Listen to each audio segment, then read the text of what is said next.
This show is a part of the Quite the Thing Media Podcast Network.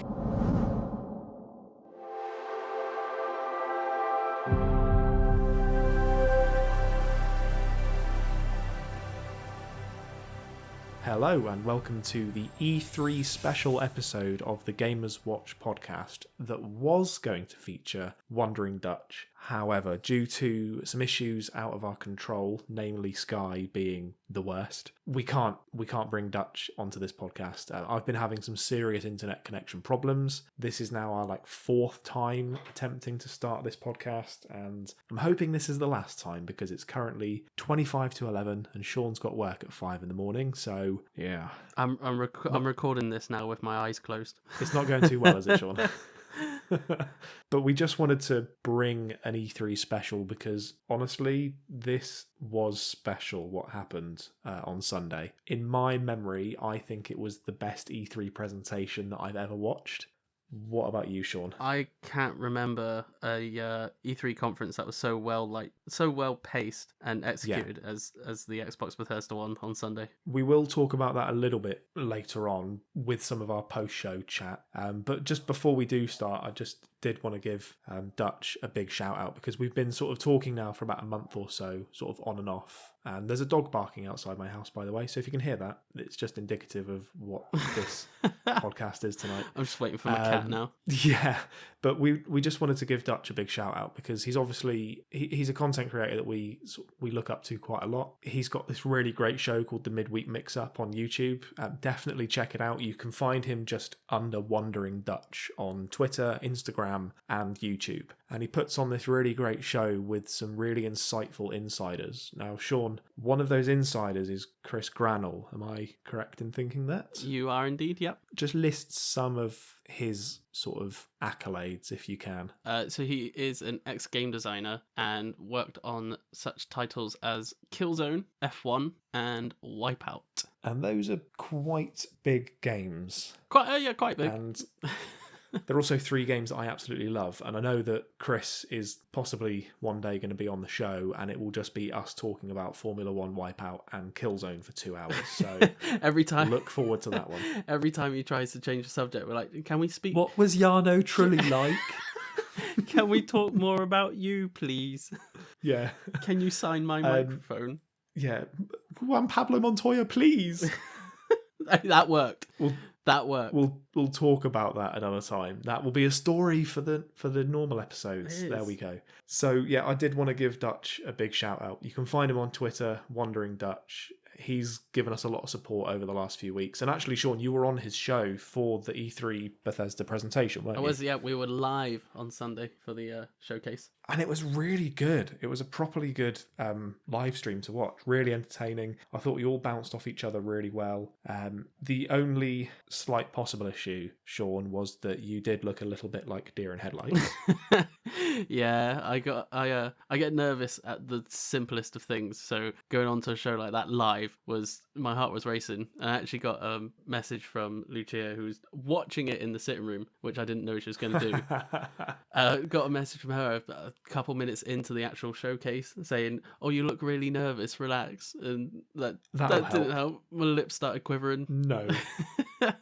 Knees weak, arms are jelly, spaghetti or whatever Eminem sings. So, yeah. But I honestly, mate, I thought you did really well. Yeah, I'll be fine next time. Now that I know everyone and I've talked to everyone and I've done a live thing, I'll be grand. And we will be on their show, I'm sure, at some point. I know that Dutch is keen to get us on, and to be fair, I'm keen to go on there as well because I want to talk to Chris about Killzone. That's the sole reason. Yeah. So anyway, less about Xbox, Killzone. Let's talk your now, career. We will be talking a lot about E3 over the next sort of 45 minutes to an hour. However, we forget this every time, don't we, Shaun? We do, yeah. I forgot it again, and we only just gone over it in the past 10 minutes. Buy our merch. Buy our bloody merch is the exact 4 words that I put. No, I'm obviously joking. You don't have to buy our merch, but you should buy our merch. All right. We've sort of hit this new level, I think, where we're getting new listeners come in sort of organically. And also it helps if you give away brand new games. That really helps, doesn't it? Yeah, Shaun? that gave us a little bit of a boost, I think, by basically doubling our numbers. No, it tripled them. I've checked the listener stats. We had 350% uptick in listens over the last 14 days. Fucking hell. Yeah, it's been quite fun, and we will be doing more giveaways in the future. One of the things that really helps our show is there's only so much promotion we can sort of do ourselves. A lot of the people that listen to our show now have had it sort of recommended to them by friends or by people that are looking to get into sort of like gaming media or content creators that are looking for sort of an opportunity maybe to partner up, because we're in conversations with about 5 or 6 different people about them coming onto the show, about us going onto their show. Game Pass Junkies is one of them. We've obviously got Dutch and the Midweek Mix-Up crew.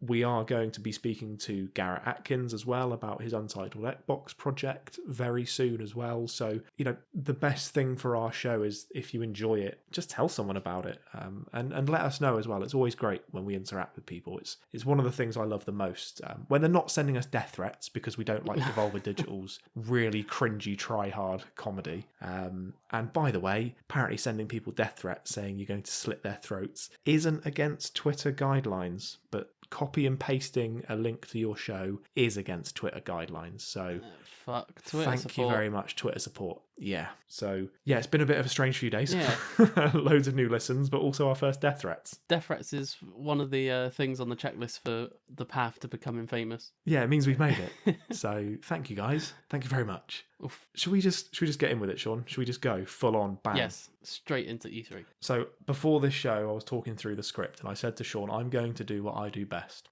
And what am I going to do now, You're Shaun? going to talk non-stop without a breath for about 5 minutes. Yes, I am indeed. And I'll have a kip in the corner. So, you go get 5 minutes, mate. I'll call you when you're ready. Thanks. All right?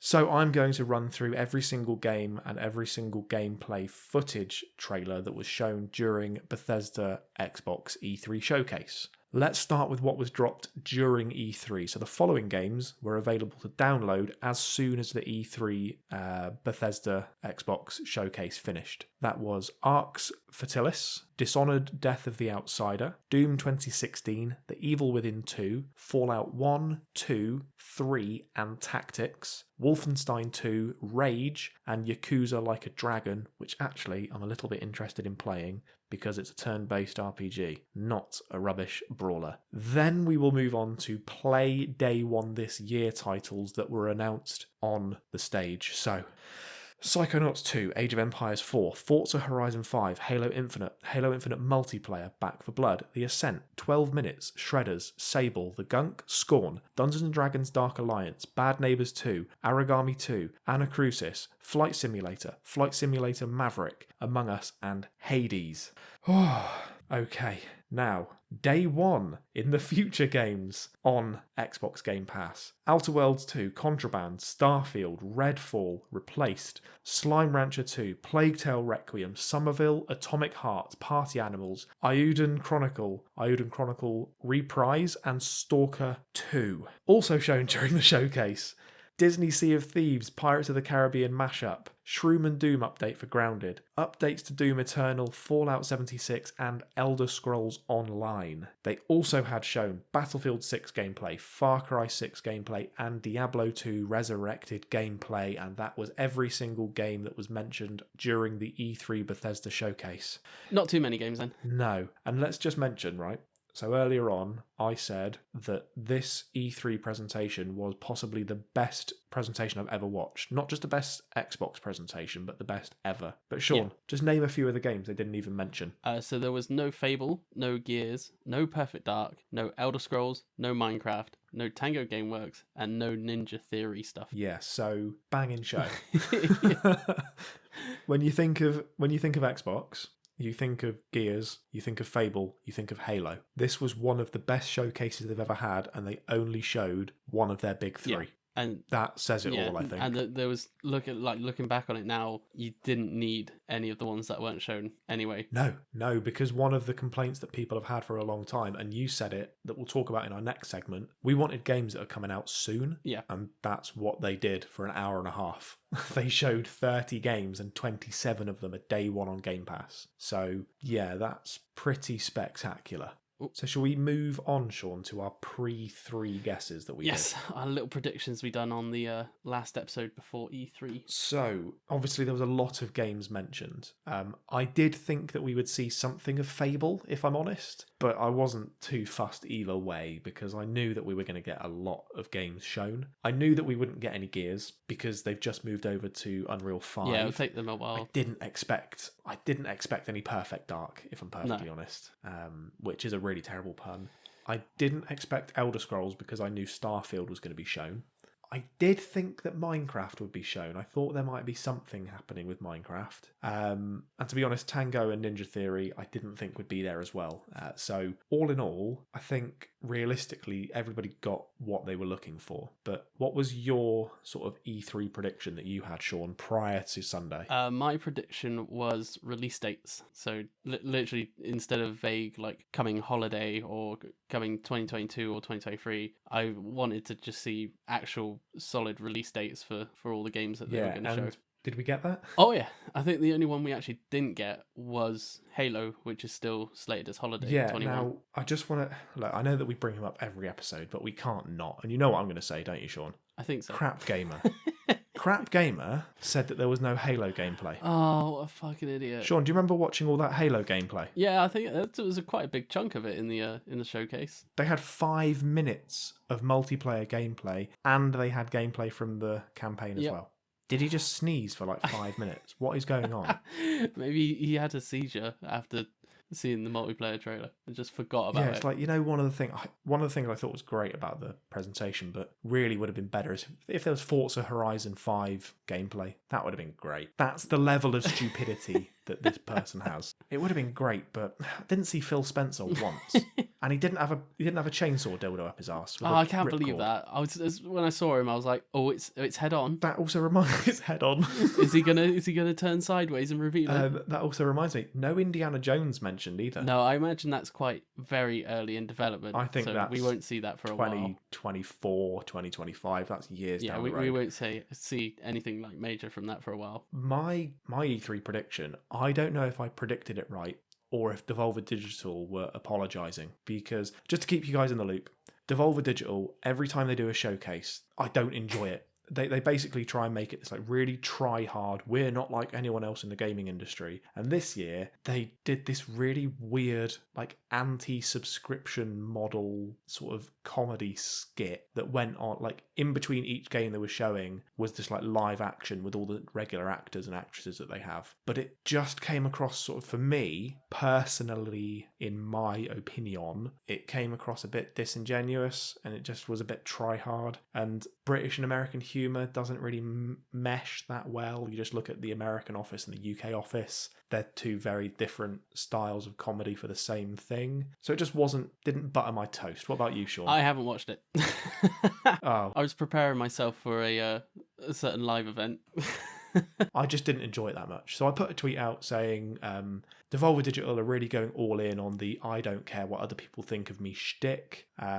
It's like watching your uncle do somebody else's comedy routine. It's funny, but only when somebody else that's funnier is doing it. So I'm sort of saying other people have tried that sort of I don't care, look at me, I'm different routine and pulled it off a lot better, and they tweeted me back and just said okay, just literally 2 letters, and then within like 5 minutes their okay tweet had like 250 likes. It had been quote retweeted like 20 times, like, this is why dumbasses shouldn't be allowed on Twitter. Fucking Devolver Digital have owned these fucking idiots. And those I could take. And I got into a discussion with somebody saying, Like, clearly you don't find anything funny. And I was like, no, humour's subjective. I didn't like it. I'm glad that you did. He said, I don't care what you think. And I said, I'm glad that you've taken the time to reply to me to say you don't care when clearly you do, because what I said upset you so much. I can't remember what that guy was called. And then like 5 minutes later, he sent me a DM saying he was going to slit my throat and he was going to string me up, I think he said. I didn't really read the DMs. I just reported him straight away. And then Twitter found that they had done nothing wrong. In the meantime, Devolver Digital have deleted that initial tweet and sort of wiped their hands clean of it, because it's very clear that whoever is in charge of their social media realised they'd made a mistake after I had told them, oh, by the way, guys, we've just got death threats from some of your followers. So, yeah, I won't be dropping this. I will be tweeting them every single day until they acknowledge this. But I did say to them, as way of an apology, can you put Hades on Game Pass? And hey, they put Hades on Game Pass. So clearly they're not too worried about subscription models like their hour-long presentation clearly stated. So I'm sort of torn. I'm happy that Hades is on Game Pass, but also, like, I love Devolver Digital, but they were very irresponsible. Was that whole speech just basically to summarise that they've contradicted themselves? Yes, yeah, entirely. They had an hour-long presentation, and it was called like pay-to-play subscription models, where we'll charge you for super, ultra, mega upgrades. In between every single one of their videos, it was like, welcome to the Devolver Digital Premium Pass. And it would come up with like, pay me money, pay me money. It was so over the top. And then half an hour later, Hades on Game Pass.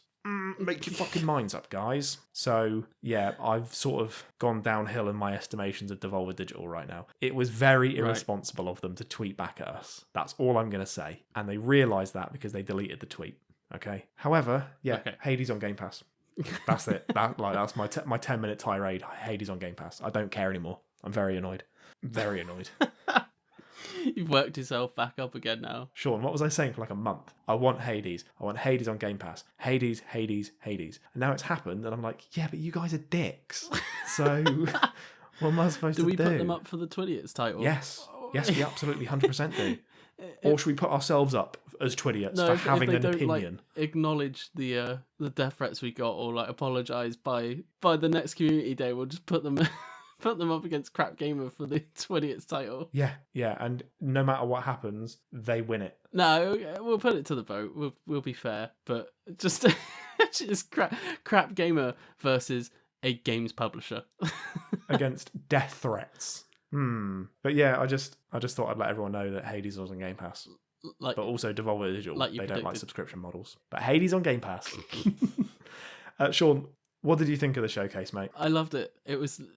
I honestly would give it a 10 out of 10. And I can't remember if I'm going to be repeating myself now, or if I said this in the previous attempt at recording this episode, but it was the most like well-paced and executed E3 conference I think I've ever seen. Like, it was game after game after game, and each game had a release date. It had all the info you needed, and it was all like within the next year. So it wasn't like the previous few years where it's been announcing big games, but you either don't get a release date at all, or you get like in 3 or 4 years time. This was all happening in the next year. Yeah, and I think that's obviously why they left out so many games, because they're just not ready. Yeah, we don't need to know anything about them, because they're not gonna be here anytime soon. Focus on the now. I mean, we've got 6 Microsoft Xbox Game Pass exclusives. Well, Xbox exclusives. One of them is PC, because I don't think it's coming to console. But we've got 6 exclusives coming in the next 6 months. So that's pretty damn big. We've got Psychonauts, Age of Empires 5, Flight Simulator. We've got Halo Infinite. Did we get?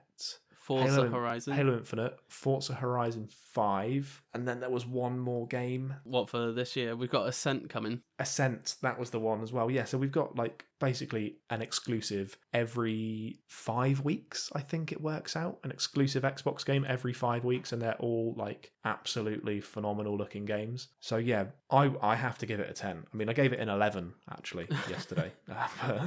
Yeah, it was just so good. There was nothing about it that I thought didn't work. Yes, there were a few games that I wasn't interested in. We mentioned before this Stalker, didn't we, Sean? Not every game's going to be to everyone's liking, but it wasn't that they showed a bad game. It was just that it's a game we personally wouldn't be interested in playing because we're absolute wusses. It still looks phenomenal, yeah. And that's a AA studio as well. They're not like a big AAA. They are an independent developer making banging games.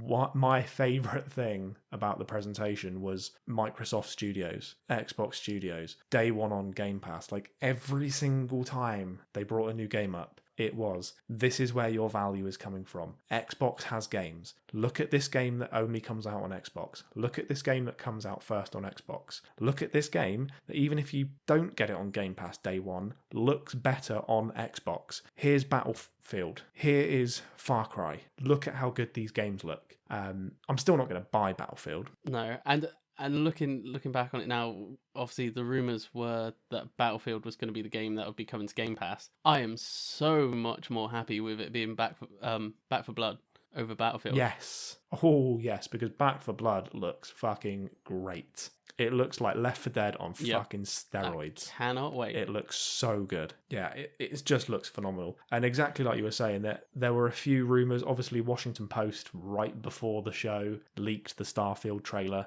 How good did that trailer look? It did look good. It was probably the least revealing of all the trailers, to be fair, but it looked good. For me, it still gave me an idea of what it's going to be. They said, we have been making RPG games for 30 years. Here's Starfield. It's going to be Skyrim in space. Yeah, pretty much. It's going to be. And for everyone on Twitter that's like, why are people getting hyped about Starfield? We don't even know what it's going to be. Shut the fuck up. You know what it's going to be. It's going to be Skyrim in space. It's so obvious. And it's Xbox exclusive. I was waiting for that bit. Unless you're metro.co.uk and you take Todd Howard's comments completely out of context when he's asked, will people be missing out by not playing it on Xbox? And what was his answer, Sean? Well, wasn't it, how do you feel about people missing out on PlayStation or something? And he said, well, people can still enjoy it across multiple platforms. There was something along those lines. PC, and they took it, cloud, they took it as,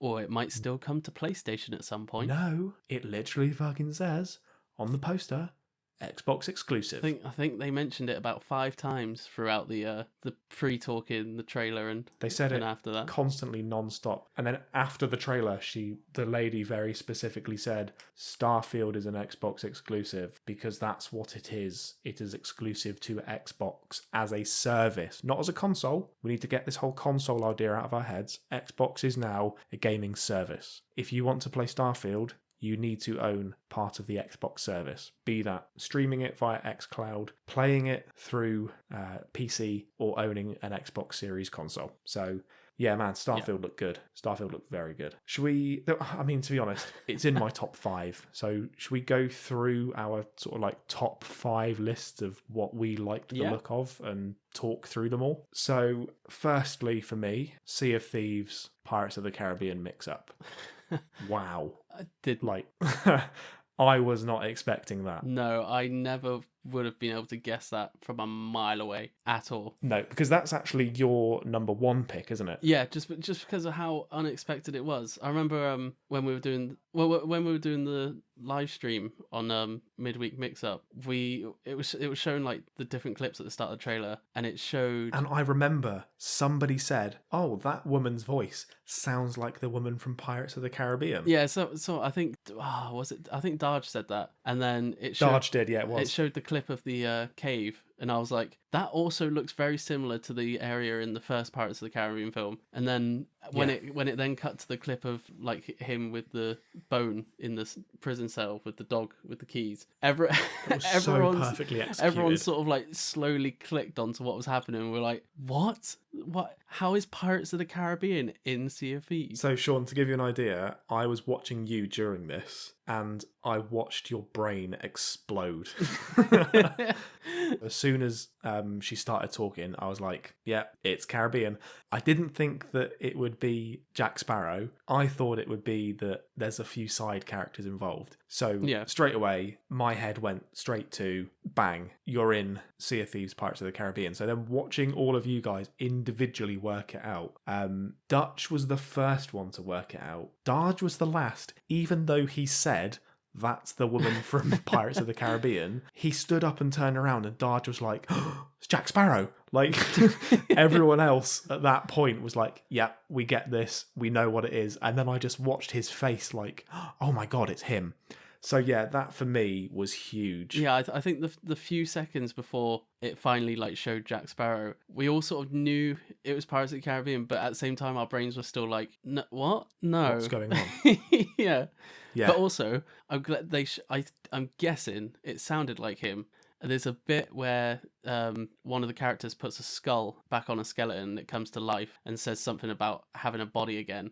I'm hoping that's Barbossa because I think it is Barbossa. I still haven't forgiven Disney for killing him off because he is my favourite character in all of the Pirates of the Caribbean films. That reveal, because to be honest, up until the moment that it showed Sea of Thieves, I wasn't expecting to see anything. I mean, I don't think people realise how big Sea of Thieves is, really. It's huge for Xbox. And I was maybe thinking they might talk about maybe a change to the plunder passes, or here's some sort of E3 liveries, or like I thought maybe it might be like a small update, or maybe, hey, PvE servers are coming to the game. Well, yeah, I thought there'd be like a trailer sort of showing what the next season's going to contain, sort of thing, if anything, from Sea of Thieves. So to drop what looks like a full campaign with some of the most memorable characters in the Disney franchise, wow. Yeah.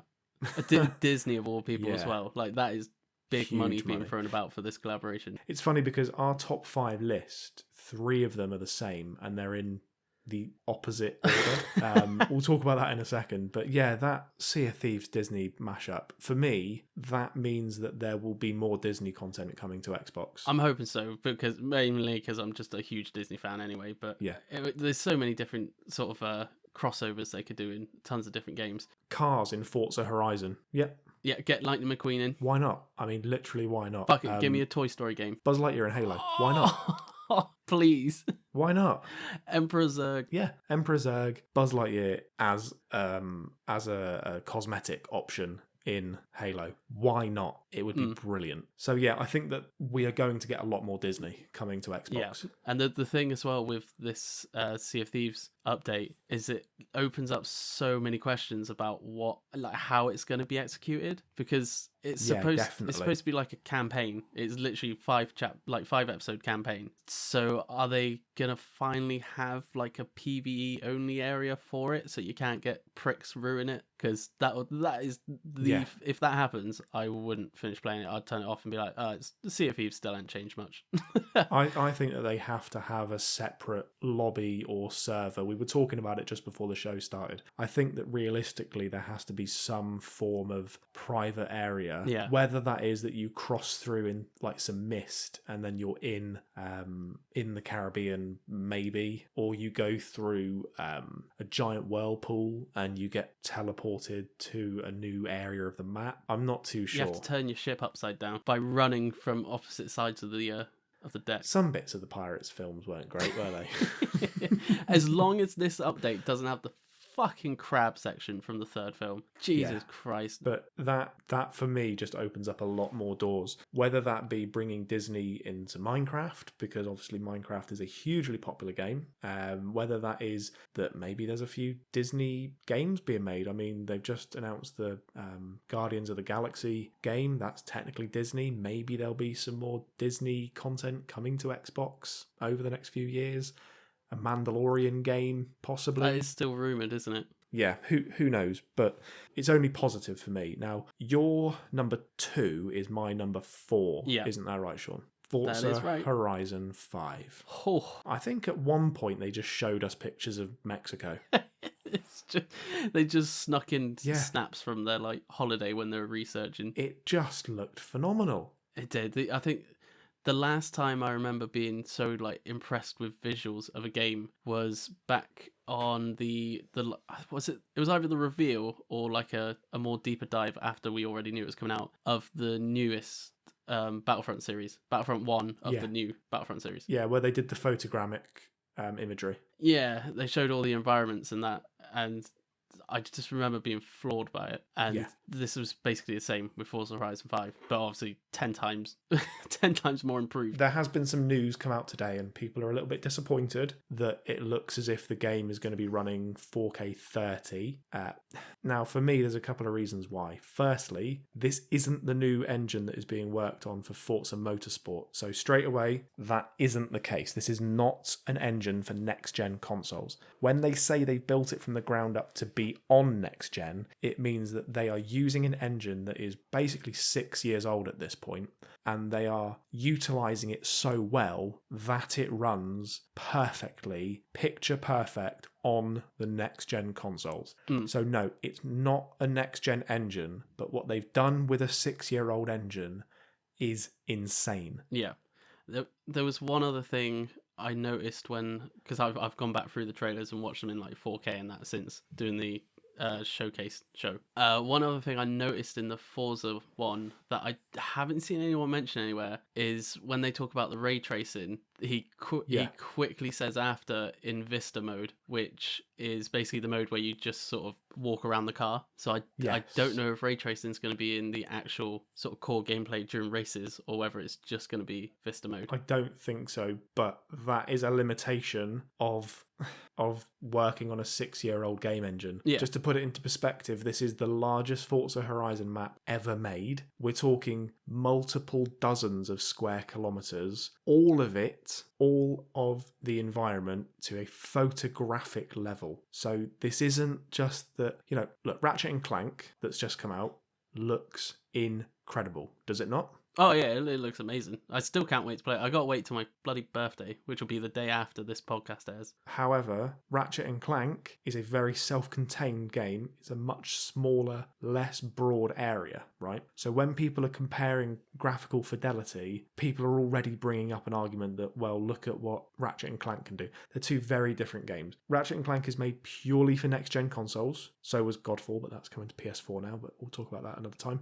And Forza Horizon is using a 6-year-old engine to make a photorealistic game. So yeah, there's going to be a few cutbacks, and one of those is 4K 30. Whether or not they give us a 1440 60 and maybe a 1080p 120 version, who knows? Well, they've said there will be a 60 FPS performance mode. Yeah. So I don't know what resolution it will run at though. I'm guessing it'll be 1440p. Or it would be like the dynamically scaled one, so it will be at 4K at some times, but it will also scale down between that and like some other resolution. The thing that people need to remember though is they're damned if they do and they're damned if they don't. There was heavy rumours that Forza was coming out this September, that it's obviously November now. The option would have been, don't release Forza Horizon for another 2 or 3 years, have one less game, and what are people saying about Xbox at the moment? They've got no games, so have one less title to go for, or do you send off Forza Horizon on the old gen, make it look as spectacular as you possibly can, and release a game that, even if it doesn't run perfectly, is fun to play.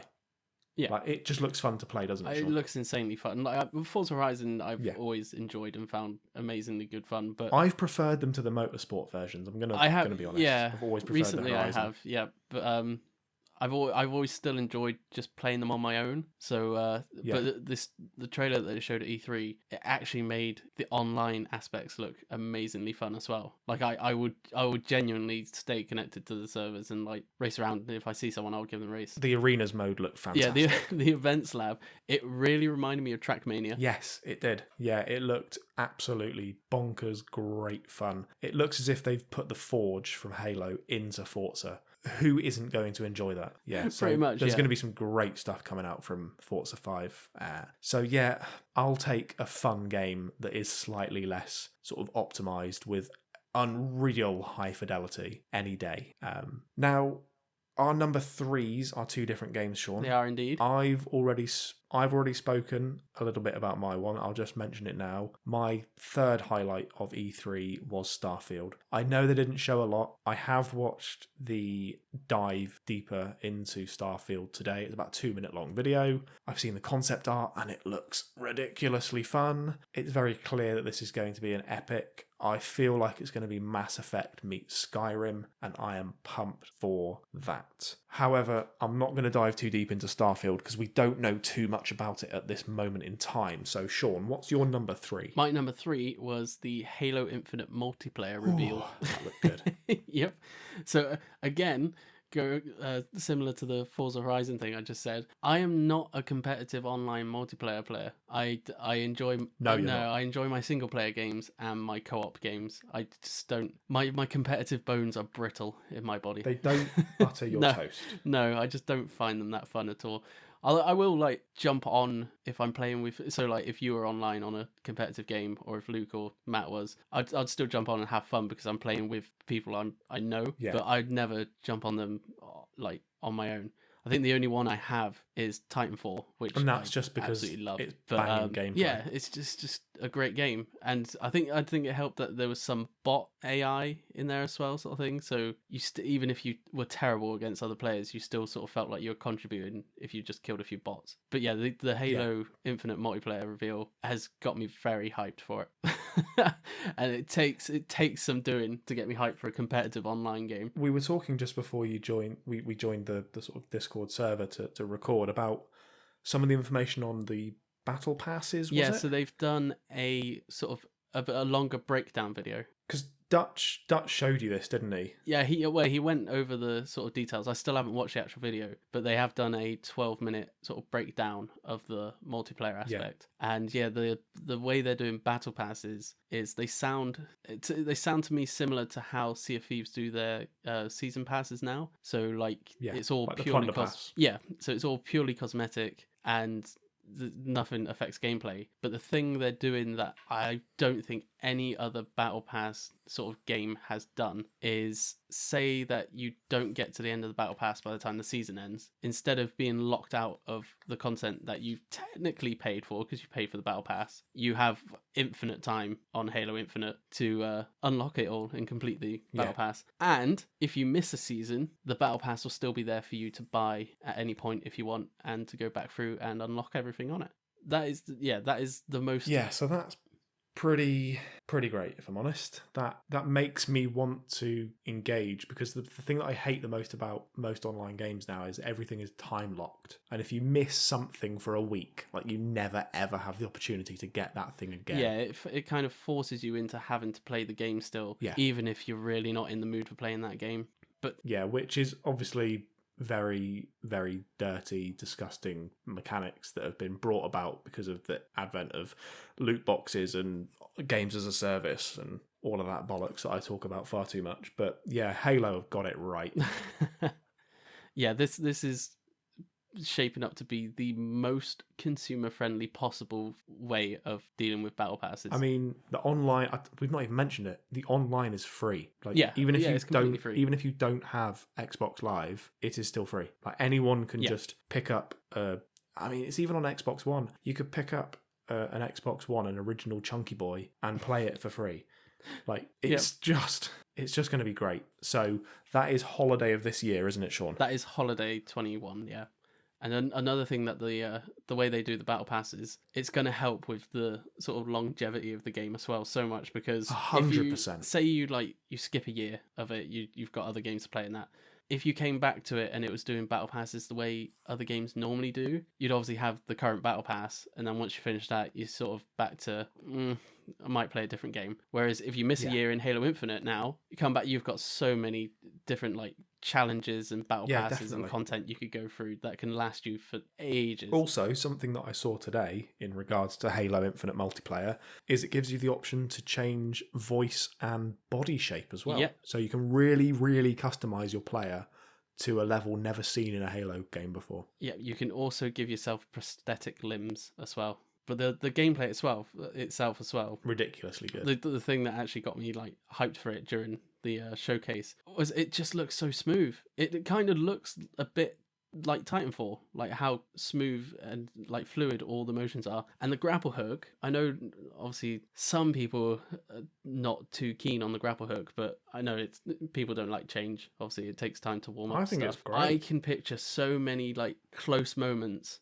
where, say, the energy sword spawns somewhere and you've got a couple people like waiting for it to spawn. I could just picture that race to like grapple hook it off the spawn point before someone picks it up. There's gonna be so many 100%. moments like that. It's just gonna change. It's going to be fun. Yeah, What it's you'll gonna see be. so many grapple hook moments like captured. Now, I've sort of done these lists a little bit wrong, Sean, because my number 5 is your number 1. Yeah. My number 4 is your number 2. We've got different number 3s, and my number 2 is your number 4. Yeah. However, we've already spoken about this. So, We Hades, like, whatever. It's coming to Game Pass and stuff. So, yeah, I can't wait, annoyingly. It's coming in August, and I'm going to spend far too long on that. And I was saying to Dutch as well before we tried recording that I finally get to see if there's going to be a roguelite that can change my opinion on them. Retro Joe that I speak about like every week at this point, he's just finished Hades. He's finally made his escape. He does not like roguelikes. He fucking loves Hades. So yeah. I was going to say, if Hades doesn't do it for me, I think the genre just might be... It's just not for you. Yeah, it just might be doomed for me for eternity. Yeah. It's like if you go skydiving and your parachute doesn't come off. Parachuting's not the sport for you. Yeah. If you play Hades and you don't like it, they just ain't your type of game. No. Now, we've talked about Hades, like whatever, it's coming to Game Pass, Devolver Digital, say sorry, give me a free copy. I'm going to talk about my number 1. Yeah. And you're going to talk about your number 5 because I'm an idiot. So I'll tell you what we'll do. Right, Sean, what's your number 5? My number 5 was the Outer Worlds 2 trailer. That was great. It was so much different to the funniest trailer I've ever watched. Yeah, it was really well done, and that's solely the reason that it made my top 5 list, because I still haven't managed to get around to playing Outer Worlds 1, so I don't know if I will enjoy the game or not. I just thought the trailer was really well put together and was worth a mention. Very good. Yeah. So that is really, there's not much more we can say about Outer Worlds 2 because we really don't have a lot of information on it, but one of the funniest trailers I think I've ever watched. Genuinely brilliant. My number 1 is something that I did not see coming at all. A bit like the Sea of Thieves reveal. It was exactly that. As soon as that music started, I knew Top Gun was coming to Flight Simulator. Oh, I'm getting all hot and sweaty just thinking about it. I can't wait. I cannot wait. There was rumours the entire time that Tom Cruise was going to be in Starfield. Nope. He's in Flight Simulator. Who'd have thunked it? So yeah, I am extremely excited for Flight Simulator, and then that 30-second teaser they showed for Maverick Top Gun. Oh my god. That game looked real. So I was, just to give you an idea, right?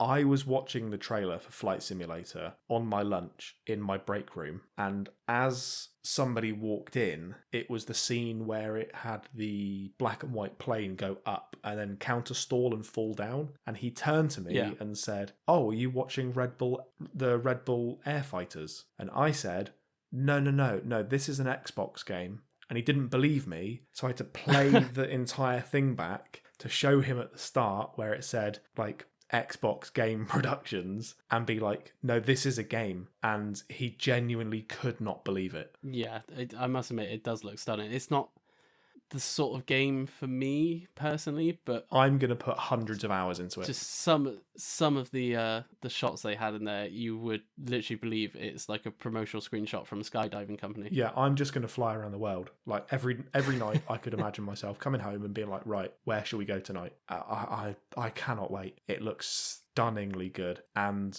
the Maverick update, I'm a big fan of Top Gun. And yeah, I want to play it now. I don't want to wait until July. I want to play it now. This is coming out on the 16th, so it'll be a month and 11 days you got to wait. And then 2 days after, you've got the Ascent. Yeah, but I'm not going to play the Ascent because I'm going to be playing Flight Simulator forever. And then 2 weeks after that, you got Hades. Yeah, but I'm not going to play Hades because I'm going to be playing Flight Sim. 6 days after that, you've got 12 minutes. Yeah, but I'm not going to be playing that, Sean, because I'm going to be playing Flight Sim. And then 6 days after that, you got Psychonauts 2. Yeah, but Sean, like I've just said, I'm not going to be playing that because I'm going to be playing Flight Simulator. The key thing you've got to remember is that Xbox has no games. Despite those 6 games I just listed basically having 6 days between releases of each other. Despite the 415 games currently on Game Pass and the game every 6 days for 3 months, Xbox has no games. I just can't get over it. No. Like, when they said at the start of the showcase, they said there'll be 30 games on show today. 27 of them coming to Game Pass day one. There was a game shown every 3 minutes. Yeah, it got to about 40 minutes in, and they showed the third game that wasn't going to be on Game Pass. And I was just sat there thinking, we're only halfway through the show, so every single game coming out that shows from here on is going to be Game Pass day one. And then I think it was the last half hour, wasn't it, where everything from that point was then Xbox Game Studio games. So literally like complete first party games. Yeah, the last half hour were all first party exclusives. Yeah, it was special. Yeah. I'm just going to very quickly go through the list that Dutch wrote over to me. Prior to the internet failing and the world collapsing and the mini crisis that me and Shaun had. So, Forza Horizon 5 reveal was his number 5. Flight Sim Maverick reveal was his number 4. Sea of Thieves Pirates of the Caribbean collaboration was his number 3. Iodine Chronicles double game announcement was his number 2. And number 1, which was a game that I did not expect to see, A Plague Tale Requiem. That game looks great. And he did also say a special shout out to the Outer Worlds 2 announcement. He said it was a brilliant trailer with some great humour. Oh, actually, I have another special shout out that I want to make. And it was for Grounded, because I didn't actually know this. This was something when I saw it on the showcase. This was something I thought they would like sort of announcing, but I've like researched into it, and it's actually been in the game from the start when it was in early access. They have an arachnophobia safe mode. Yes, because when I first saw Grounded, I saw like the spiders, and that just instantly turned me off it. Because obviously I'm a huge arachnophobe, as we talked when we said about Star Wars, whatever the game was called again. Was it Jedi Fallen Order? Yeah, when we were talking about that on one of the earlier episodes in season 1. And yeah, I can't believe they've got an arachnophobia safe mode. I'm actually going to play Grounded now because of that. Yeah, it's a really good fun game actually. I've played it a few times. Again, it's better with friends. Zoe and husband of Zoe have played it for some time. It looks great. They've just added achievements. Again, a really, really funny trailer. It really worked quite well. It wasn't disingenuous in any way. So please don't send me death threats. Yeah, overall, absolutely nailed it. Well done, Xbox. What more can we say? That there's more said by better people. Take a boat. But well done, Xbox, is basically our message. So yeah, Shaun, from what I alluded to just a second ago, where do Xbox go from here? Well, they basically laid out what the next year was going to be on Sunday.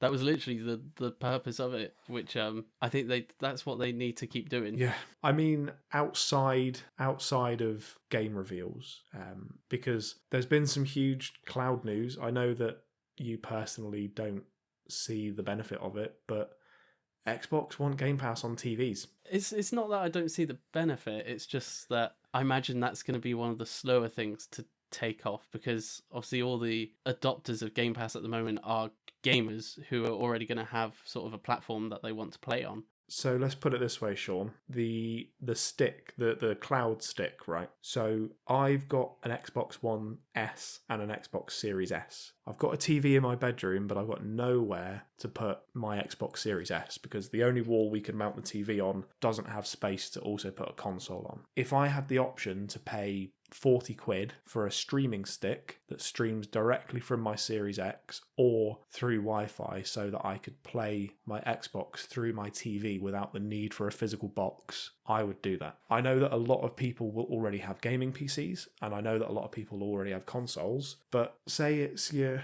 13-year-old's birthday and you want to get him a little TV for his bedroom and he wants an Xbox, but you can't afford to buy him a TV and an Xbox. Get him a 40 quid stick. You're going to a hotel and you don't want to lug your Xbox with you. Take the stick with you. You buy a brand new 50-inch UHD TV. You don't have a new console because you can't find them anywhere. Plug your stick in. For me, it's just ease of access for people that may already have a console and don't want to buy a second one, or want to experience Xbox without having to sort of shell out or change a subscription model that they already have. For me, it's just another way to play Xbox, which is great. And I would have a smart app on my TV tomorrow if it let me play Xbox through it. So that's my thoughts. Yeah, I would install it. It's just, I don't know. I think obviously the limitations as well at the moment, like you said about taking it to a hotel, as in this country at least, there's no Wi-Fi that hotels run that would be able to play it well, and we would burn through mobile data if we hotspotted it at the moment. That's why I think it's going to be like a slow burn one. It won't come out of the gates as much as like Game Pass in general has, but I think it won't be until, I think this generation you'll see Game Pass, the strength of Game Pass on the actual consoles and PC. I don't think it'll be until the next generation where you see the cloud stuff start like really taking off. Yeah, definitely. But you think a year from now we'll have had basically an exclusive every month for 12 months. And then looking forward to 2022, we're possibly going to then be looking at Hellblade, Gears, Fable, Avowed, Indiana Jones. It will be 4 months from Starfield launching. Elder Scrolls will be 2 years away. Forza Motorsport will be very close. Halo Infinite would have been 6 months live. There's some bright things in the future for Xbox for the next 2 or 3 years. This is it was one of the things I said on the showcase panel as well, was that what they needed to do and then what they actually did do at the conference was, for the past few years we've obviously been in this like anticipation phase of them saying we're building something big. It's obviously going to take time. Games aren't built in a day. Just give us time. And it feels like that showcase was when we moved from the anticipation phase to it's happening now sort of thing. Like the games are going to start coming now. I think that's all they need to keep doing for future E3. What I want them to do now for every E3 in the future is have, not at E3, but throughout the year, have like the sort of Nintendo Direct and Sony State of Play sort of shows to announce your big games that are going to be like a few years away still. And then each E3, just literally do that again. Just show game after game after game and be like, they're all coming in the next year. But you couldn't have said it any better. Their communication in regards to what's coming and when it's coming has gone up a level. And it's still unbelievable to look at how the state of Xbox was with the launch of the Xbox One and that god-awful E3 where it was all TV and sports to what it is after this E3. Yeah, we've got another console for you. It's called the Xbox 360. Oh, buy an Xbox 360. And basically now Xbox is for anyone that has an internet connection. And you're getting brand new games, not even like longer than 2 weeks apart. For at least the next year, and then next E3 there'll be more games they'll show and give release dates for the following year, and that's literally all they need to do. They've got the momentum now of this one, so all they need to do is just make sure they've got a constant stream of games ready to release now after this. And I think that this E3 was the payoff. Yeah, they did say as well a couple of days before or the day before the showcase that their aim is to release a first party title, at least one every quarter. So I think you're going to see one big first party title, at least one every quarter. And then obviously you'll have the either the third party games like Hades and Back 4 Blood, or you'll get the smaller sort of first party games releasing around them as well. So you have all the great indie games as well to play. And then you've also got ID. You've got ID at Xbox as well. There's 30 ID Xbox games releasing day one on Game Pass this year. Alone. It's just insane. So there really is a new game sort of every 5 or 6 days. That sums it up quite well. Yep, Xbox has games. I think, to be honest, Shaun, that is as good a place as any to leave it, don't you think? It is. It's now 11:45. Thank you for listening to this special episode. It's been a strange few hours, hasn't it, Shaun? It's now 11:45. I'm sleepy. Shaun's sleepy. We are going to shoot off. A massive thank you for Dutch for sparing his time today. I'm gutted it didn't work out. I've been really, really amped for this, and we will get him on the show. We definitely will. He's a great guy. He's full of such better insight than we are. So please, if you're listening to this, go and check out the Midweek Mix-Up. It is a spectacularly good show. He does all of it himself, from the editing to the overlays to the actual composition of the show. It is great. And we will be on that show soon. I'm sure we will. So I'm going to say keep on listening. And I'm going to say keep on gaming. And we'll see you guys on Thursday, tomorrow, for our highlights from the previous episode. And then back to regular scheduled episodes this Saturday. Thanks for listening, guys. See ya later. Xbox has games.